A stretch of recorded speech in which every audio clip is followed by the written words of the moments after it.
So hello my friends, Devon Lennox here, PhotographyPX. In today's video, I'm going to show you guys how to selectively add grain in Adobe Photoshop if you've over-retouched an image and there's just no skin texture left. All right, so here we are in Adobe Photoshop.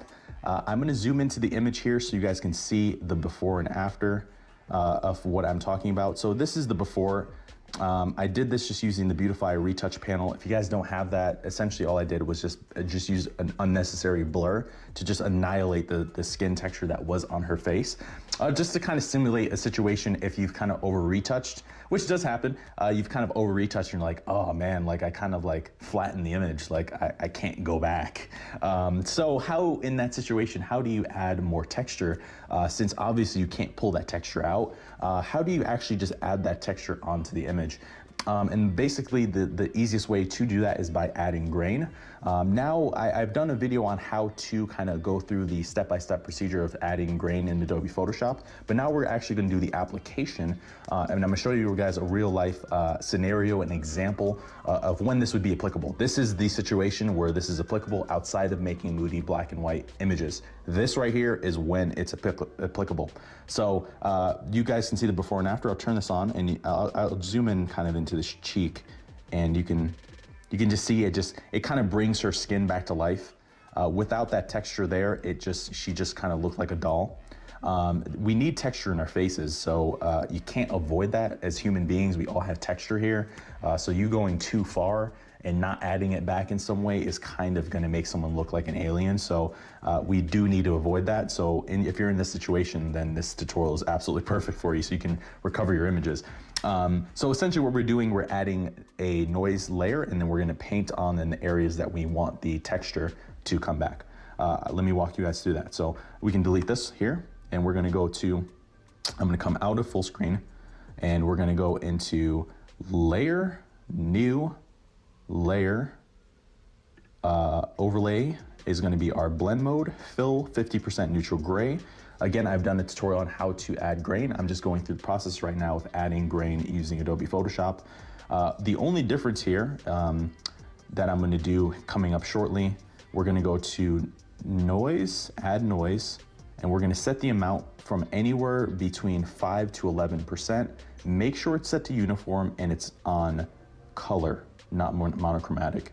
Monochromatic is for black and whites. This is a color image, so we're going to make sure that it's set to not checked. So it's going to be color instead of monochromatic, and we're going to hit OK. Now what we're going to do is press Option or Alt on our keyboard and hit the mask tool so that we get a completely black empty mask. B for our brush tool, and then we're going to make sure we're set to white here, and we're going to just paint in.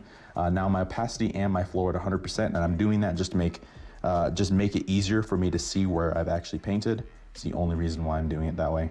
I would otherwise not set it to those kind of values if I was actually painting with the Wacom tablet. But since I'm just doing this with a trackpad, and I'm just doing this super fast and ghetto, just because I want to show you guys this technique. It doesn't need to be super perfect. And then just paint on the areas in the face that you want texture to come back. You could paint the whole face, you could just paint the cheeks, the eyes, the eyebrows, the lips, wherever you want the texture to come back.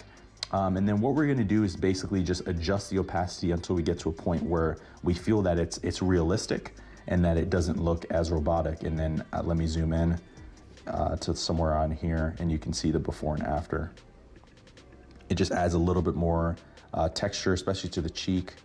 And then you could just play around with the value to make it not look as plasticky, essentially. But that right there is basically how you do this. Now BEAUTIFY, the panel actually does basically the same exact process. It just does it in one click. Instead of you doing this whole thing, it's basically just one step process. You just tap one button and it does exactly all of this. The settings may be a little bit different. I'm not entirely sure what the settings are, but essentially this is what it's doing on how you can replicate the grain. We're just adding grain. People that shoot a lot of high-end fashion and beauty and things of that nature and cosmetics, they do this all the time. This is a very standard thing in that industry. So if you're wondering how they get perfectly smooth texture and skin tones, it's not actually like that. People don't technically have that kind of perfectly smooth skin that's just has like very consistent texture and it looks beautiful. They're adding it in Photoshop. They're replicating what's already there, and then they're accentuating it, and then they're just perfecting it throughout each areas of the face. I do want to say as a caveat though, not everyone has perfectly smooth skin like that when it comes to texture. Sometimes people have no texture up here and a lot of texture right here and like a lot of texture right here, massive texture right here. And the texture patterns are different. So when you're doing this technique, be mindful of that. Try to, if you already have some texture in the image, try to replicate the texture that's already there so it looks more realistic. If you don't have any texture, then, you know, just use the default settings I gave you, you know, kind of have to work with it. You know, you don't have a lot of options, so you know, just use what the Photoshop action is kind of going to give you guys, which is going to be somewhere between, you know, 9 to 11%. You don't have a lot of options, man. So outside of that, if you have texture already there and you're not all the way in the deep end, then you ideally try to make the percentage of how big the grain is the same as the area that you want to add more texture. Thank you for watching today's video. I hope you found the contents of today's video insightful and added value to you. If you're new here, please consider subscribing if you haven't done so already.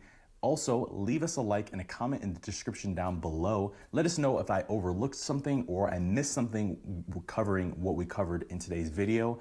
This is Devon Lennox. You know where to find us. Photography.